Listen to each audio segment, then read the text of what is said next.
Um dos grandes desafios de nosso tempo é garantir uma produção de alimentos suficiente para atender a demanda mundial, sem agredir ainda mais o meio ambiente, como se tem feito até agora. Para alguns, a solução está na engenharia genética, que tem o poder de transformar os alimentos, tornando-os mais resistentes às pragas e aumentando as colheitas. Outros apostam na agricultura orgânica, que usa métodos naturais para enfrentar os fungos e outros inimigos das colheitas. Há ainda quem acredite na possibilidade de juntar os dois métodos. Em meio a tudo isso, não se pode esquecer o exemplo do país que transformou um deserto em área de produção agrícola de alta qualidade. Matéria de capa está começando. Fique com a gente.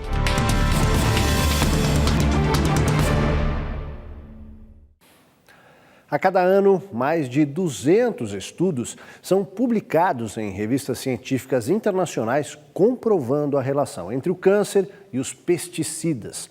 Apesar disso, o Brasil continua sendo o campeão no uso de agrotóxicos.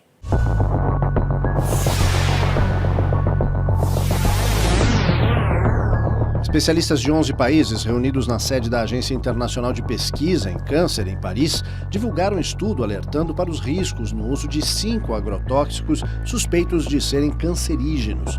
São os produtos que contêm os compostos químicos glifosato, diazine, malation, paration e tetraclorfino, também conhecido como dimetilfosfato. Todos têm uso autorizado no Brasil. Além desses, pelo menos outros 10 pesticidas proibidos nos Estados Unidos e em países da União Europeia são liberados para utilização na agricultura brasileira. O mercado de pesticidas no Brasil cresceu quase 200% na última década. Nas plantações de verduras e legumes, em geral, o uso de agrotóxicos é intenso. Além do risco para quem consome esses produtos, também existe o perigo para os trabalhadores das lavouras.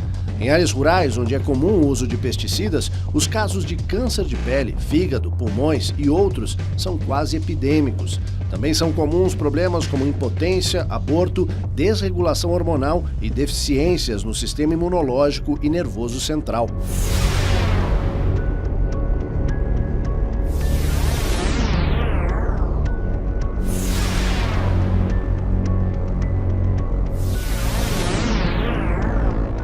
E um grande problema que a gente percebe é que, ao contrário do que se pensa, muitas vezes o trabalhador ele não se intoxica aplicando o produto diluído.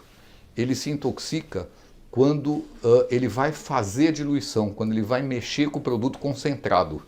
E aí é nesse momento que pode respingar no olho, é nesse momento que respinga na pele, é nesse momento que ele pode inalar mais, porque é no momento onde ele vai fazer a mistura para depois aplicar, onde o produto está concentrado. Então esse possivelmente é o momento mais perigoso de todo o processo e muitas vezes é onde o agricultor não dá tanta importância. Ele se preocupa mais com a aplicação do que propriamente com a diluição, que é o momento mais perigoso para o produto estar concentrado. Se a maior parte dos produtos consumidos no dia a dia vem de áreas onde é intenso o uso de pesticidas, com todos os perigos inerentes, isso significa que é preciso buscar alternativas. Daí a importância crescente da produção orgânica.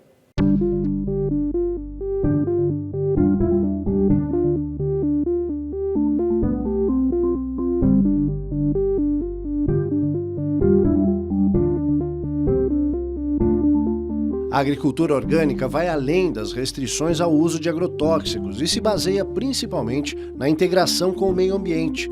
Para isso é necessário preservar as características nativas de cada espécie e obedecer a processos que respeitem o ecossistema. No Brasil, para que um produto seja considerado orgânico, é preciso que ele se enquadre nesses e em outros princípios estabelecidos pelos processos de certificação, que fazem parte de uma legislação específica do setor criada em 2011. Dados do governo federal indicam que houve um crescimento de 22% entre 2013 e 2014 na produção de alimentos orgânicos. Atualmente existem cerca de 6.700 produtores certificados. Os consumidores vêm buscando cada vez mais esses produtos e os preços, que eram muito superiores aos legumes e verduras comuns, já estão baixando, na medida em que a produção e os centros de distribuição também se ampliam.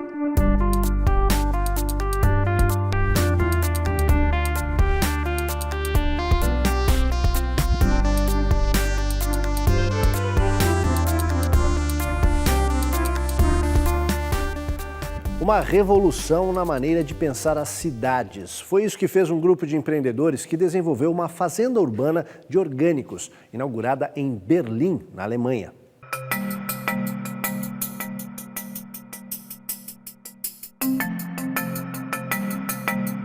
A fazenda não usa terra e tem capacidade para produzir 30 toneladas de vegetais e 25 toneladas de peixe ao ano. Isso mesmo, peixes também são criados no local, que é totalmente coberto e conta com técnicas sustentáveis, como a aquapônia, que combina a produção de peixes e plantas. Nesse sistema, os legumes e verduras são cultivados na água. Nicolas Leschke, um dos responsáveis pela empreitada, conta que seu sonho era desenvolver um meio de produção sustentável que permitisse a um grande número de pessoas acesso a alimentos saudáveis e livres de agrotóxicos. A fazenda inteligente conta com reaproveitamento de água de chuva e utiliza pouca energia, além de poluir menos do que sistemas tradicionais de cultivo. Como a fazenda está no meio da cidade, não há custos com o transporte e os alimentos chegam mais frescos aos clientes. O sistema aquapônia não é novo, já era utilizado pelos astecas e chineses na antiguidade. A estufa de 1.800 metros quadrados, construída num bairro ao sul da capital alemã, começará a oferecer os produtos em sua própria loja, que fica logo ao lado. Uma cesta de legumes e vegetais sairá por cerca de 15 euros, o equivalente a R$60.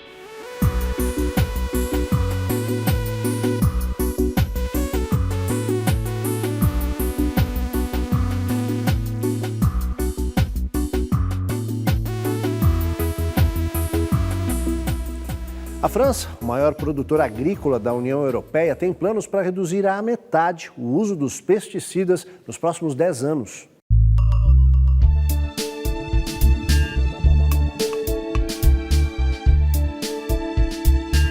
Com algumas das mais avançadas leis para o controle de agrotóxicos, a França promete endurecer ainda mais o jogo, independente das decisões tomadas pela União Europeia.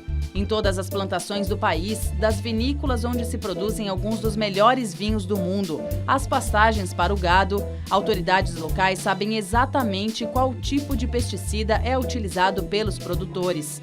Além da questão da saúde de consumidores e daqueles que trabalham no campo, o controle se destina a garantir a qualidade dos produtos que têm peso decisivo na pauta de exportações do país, como os vinhos e queijos. A princípio, o governo francês havia estabelecido a data de 2018 para o corte pela metade no uso de pesticidas. Mas o prazo foi estendido para 2025, a fim de dar mais tempo aos produtores para se adaptarem à mudança. Com esse objetivo, técnicas experimentais vêm sendo testadas em algumas áreas, visando a eliminação de pragas sem o uso de agrotóxicos ou com uma redução drástica na aplicação.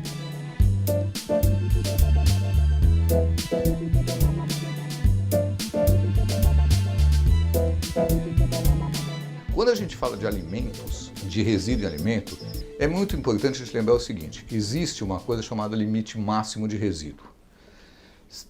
O que é esse limite máximo? É o máximo que você pode ter de resíduo sem que isso seja considerado uma contaminação, né? Então é a mesma coisa, por exemplo, quando você pega água potável, a água que você bebe todo dia, ela tem resíduos, ela tem uma concentração muito baixa, mas tem uma concentração de arsênio, de outros metais que podem ser tóxicos, mas que naquela concentração não tem problema e você toma água sem problema algum.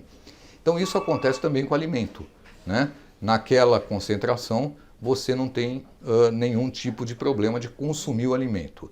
O risco, muitas vezes, ele fica por conta da utilização. Às vezes o pequeno agricultor ele acaba usando muito produto em determinada cultura, achando que ele vai ter um efeito melhor e com isso ele tem um resíduo mais elevado e aí você poderia vir a ter algum problema. Produtores agrícolas norte-americanos estão convencidos de que é possível juntar as técnicas de produção orgânica com as modernas tecnologias, incluindo os transgênicos. How are we going to feed the growing population by 2050? The seed is sort of the Silicon Valley of the agricultural world. How are we going to double our food supply? We've reduced the chemical application by 75 or 90%. And the only answer is ag technology.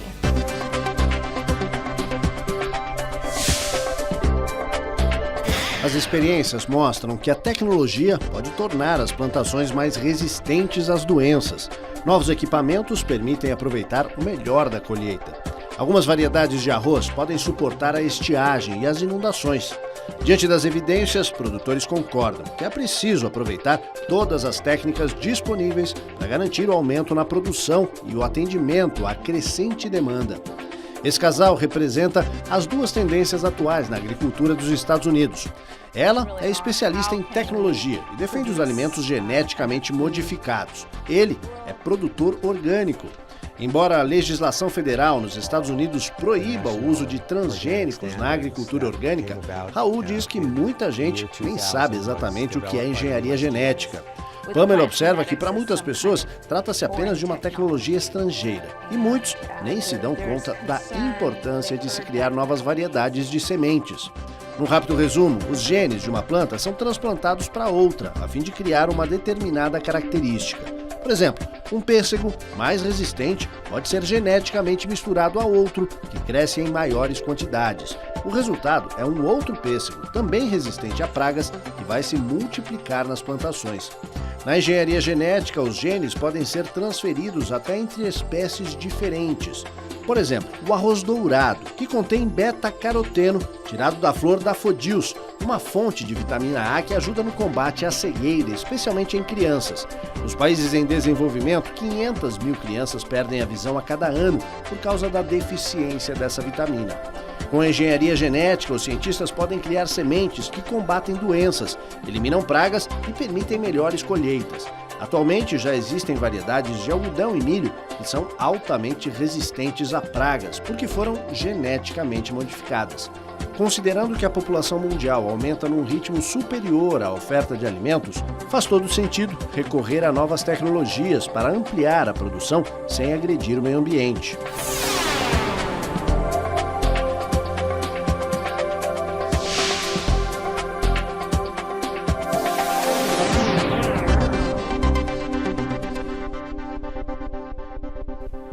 Quando se trata de agricultura avançada, foi justamente um país assentado sobre enorme área desértica que criou algumas das melhores técnicas de produção, que vão desde os métodos tradicionais até a engenharia genética.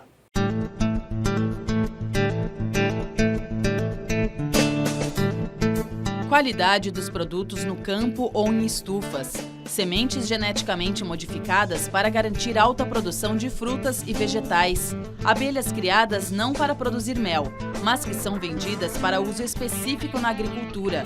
Elas vão polinizar as plantações para garantir bons resultados nas colheitas. A tecnologia das estufas, exportada para mais de 50 países, é ideal para regiões de extremo calor ou frio, um meio seguro para a produção de qualidade em ambiente livre de pragas e insetos. Mas as coisas nunca foram fáceis nesse país. Muito antes da criação do Estado de Israel, em 1948, quando a região se chamava Palestina, a área toda se dividia entre desertos, terras montanhosas áridas, impróprias para a agricultura e até pântanos, que tiveram de ser drenados tanto para eliminar os focos de malária, como para tornar a região habitável. Menos de 20 anos depois, boa parte do território de Israel já havia se tornado um exemplo de produção agrícola para a região e para o mundo. Plantações de cítricos substituem os antigos pântanos. O Vale do Rio Jordão, em outros tempos totalmente inadequado para a agricultura, hoje é um celeiro de trigo. No deserto de Negev, o verde das diversas culturas e dos vinhedos cobre a paisagem. Outras áreas desérticas se tornaram centros de produção de vegetais. Em 2 décadas, as novas tecnologias levaram à produção de tomates e batatas mais resistentes, não apenas às pragas, mas também à seca. Essas técnicas hoje são utilizadas por países como Egito, Jordânia e Marrocos.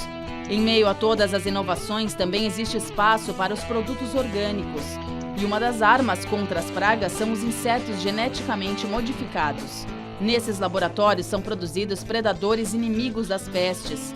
Outra forma de combate é a esterilização dos machos de algumas espécies. Então, eles são liberados para a natureza onde não poderão se reproduzir. Com isso, é possível evitar o uso de produtos químicos.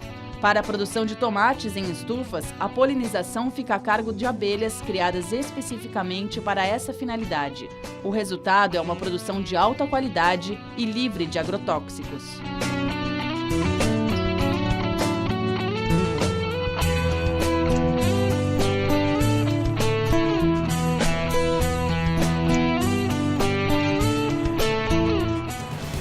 Em instantes, técnicas alternativas podem melhorar a produção, eliminando o uso de agrotóxicos. E mais, em defesa das abelhas, a União Europeia impõe novas restrições ao uso de pesticidas.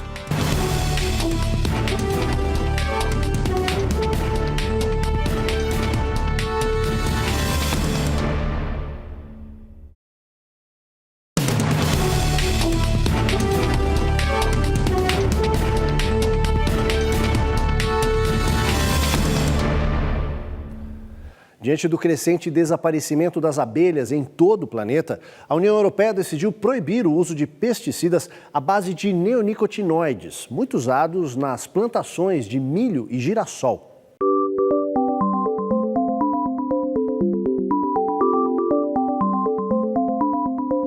Dezenas de estudos foram publicados em revistas científicas nos últimos anos, atribuindo o desaparecimento das abelhas ao uso de agrotóxicos na lavoura. Com base nesses estudos, a Agência de Segurança Alimentar da União Europeia recomendou a proibição dos agrotóxicos que contêm neonicotinoides. Entre eles incluem-se o tiametochan, o clotianidin e o imidacloprid. Esses são apenas alguns dos pesticidas proibidos na União Europeia. O lobby das indústrias químicas tentou barrar a aprovação da proposta, argumentando que a suspensão no uso desse pesticida iria provocar a volta de pragas, que no passado dizimaram as colheitas. Mas os representantes da Alemanha, França e Itália, que já haviam banido o uso desse agrotóxico, responderam que o problema pode ser resolvido com a utilização de predadores naturais e com o rodízio de culturas. As abelhas são vitais para a produção de alimentos, já que polinizam 2/3 das plantações. Estudos mostram que o uso de pesticidas tira o senso de orientação das abelhas, impedindo que elas retornem às colmeias quando saem para polinizar.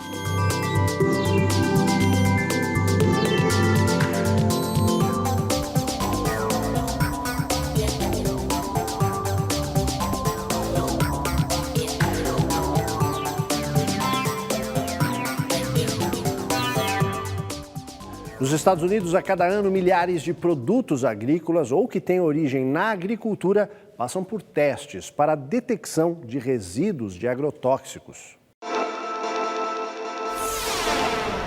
Frutas, legumes, verduras e derivados de leite são analisados em inspeções realizadas tanto pelo Departamento de Saúde como pela Agência de Proteção Ambiental.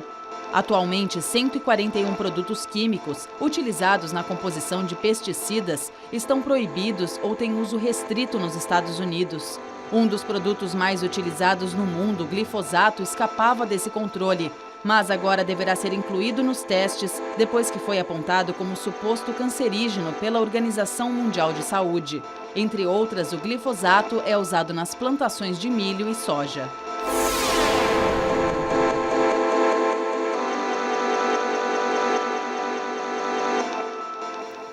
Produtores rurais norte-americanos estão sendo orientados pelo Departamento Federal de Agricultura a adotar técnicas alternativas antes de recorrer aos produtos químicos no combate às pragas.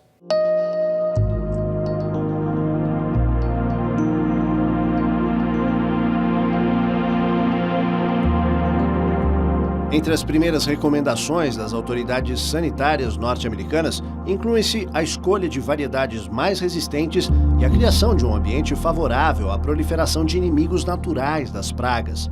Entre eles, insetos, que se alimentam dos organismos que destroem as plantas. Os produtores também são aconselhados a seguir o chamado IPM, sigla em inglês para Integrated Pest Management, ou Controle Integrado de Pestes. Esse sistema enfatiza o uso de técnicas biológicas para o combate às pragas, além do uso racional de produtos químicos, evitando excessos prejudiciais aos consumidores e aos trabalhadores rurais.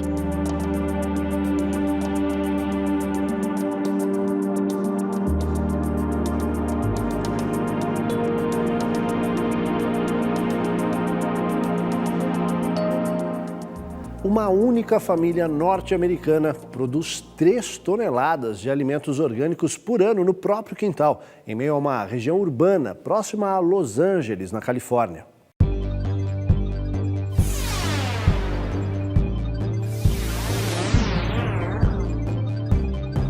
A 15 minutos do centro de Los Angeles, na Califórnia, uma família planta tudo que consome, cria seus próprios animais e produz a maior parte da energia utilizada na propriedade, de 1.300 metros quadrados. Pouco mais de 1/3 do espaço é usado para as plantações. A família Dervais transformou o quintal numa fazenda urbana e produz mais de 3 toneladas de alimentos orgânicos por ano, o suficiente para abastecer a família e gerar renda através da venda do excedente para a comunidade local. Com 400 tipos diferentes de cultivo, eles ainda produzem mel e transformam óleo vegetal usado em biodiesel para o carro. O objetivo, segundo afirmam, não é lucrar, mas se tornar um exemplo de práticas ecológicas para outras pessoas, além de incentivar uma alimentação saudável.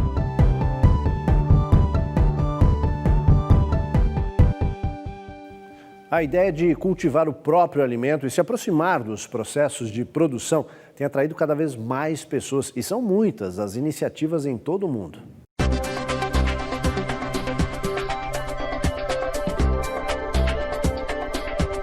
A ideia dessa ecovila de Los Angeles, Califórnia, é criar um modelo de moradia comunitária, sustentável e saudável.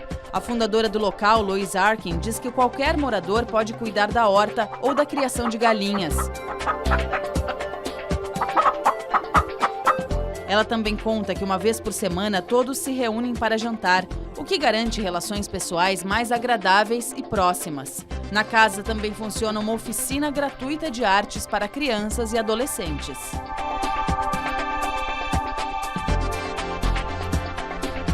Nessa residência, que fica a apenas 10 minutos do centro da cidade de Portland, no estado do Oregon, também nos Estados Unidos, a moradora cultiva alimentos orgânicos em cerca de 250 metros quadrados de área. Além de frutas e vegetais, também há produção de mel no local. Vizinhos e pessoas de outros bairros podem comprar verduras frescas em qualquer dia da semana.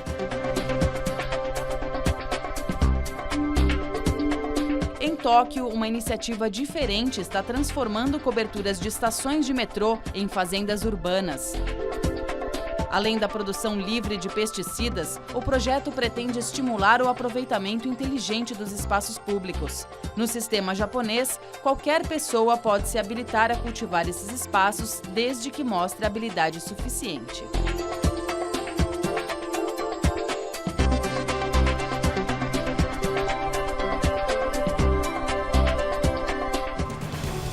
Em instantes, pesquisas ligam o uso de pesticidas ao aumento na resistência a antibióticos e um alerta para os homens. O consumo de frutas e verduras contaminadas por produtos químicos pode afetar a fertilidade.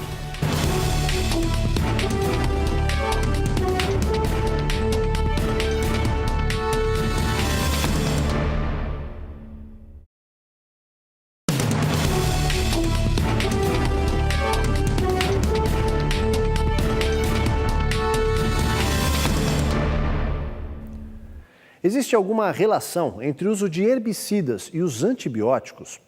De acordo com um estudo publicado na revista da Associação Americana de Microbiologia, existe, e os dados são preocupantes. O aumento na resistência aos antibióticos é uma das maiores preocupações dos médicos hoje em todo o mundo. E esse é justamente o tema do estudo publicado pela revista da American Society of Microbiology, que alerta para a relação entre o uso de pesticidas e a perda do potencial dos antibióticos. A pesquisa mostra que a exposição a herbicidas altera a maneira como as bactérias reagem a uma série de antibióticos, incluindo a ampicilina e a tetraciclina, usadas no combate a doenças que podem se tornar letais. Os cientistas explicam que, ao reagir à presença das toxinas presentes nos pesticidas, as bactérias se tornam mais resistentes.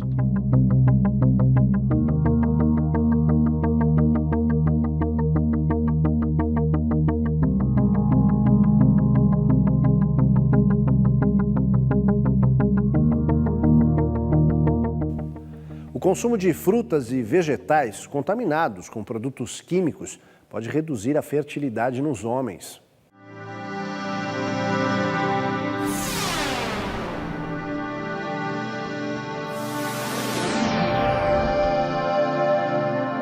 O estudo é de pesquisadores da Universidade de Harvard e da Escola de Saúde Pública de Boston. Testes feitos com voluntários mostram que o sêmen de homens que consomem frutas e verduras de plantações não orgânicas apresenta uma contagem menor de espermatozoides. Os dados mostram que a infertilidade nesses casos chega a crescer em até 30%. Entre os voluntários, havia muitos pacientes que buscavam tratamento contra a infertilidade e que admitiram consumir produtos de origem vegetal não submetidos a controles. Mas os especialistas alertam que outros fatores também afetam a qualidade do sêmen, como o consumo de álcool e drogas, o fumo, a obesidade e até mesmo o uso de calças muito apertadas.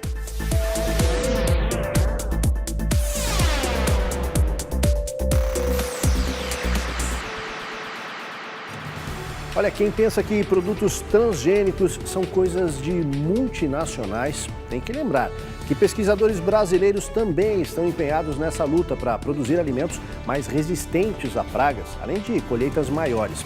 A Embrapa desenvolve pesquisas sobre produtos transgênicos na área do algodão, da soja, do milho, da cana-de-açúcar, do tomate, do mamão e das hortaliças. Uma das principais iniciativas da empresa é o projeto do feijão transgênico 5.1, resistente à praga do mosaico dourado, famosa por destruir colheitas inteiras. A tecnologia avança, apesar das resistências de certos setores. Matéria de Capa fica por aqui, a gente volta no próximo domingo nesse mesmo horário. Uma boa noite a todos e até lá.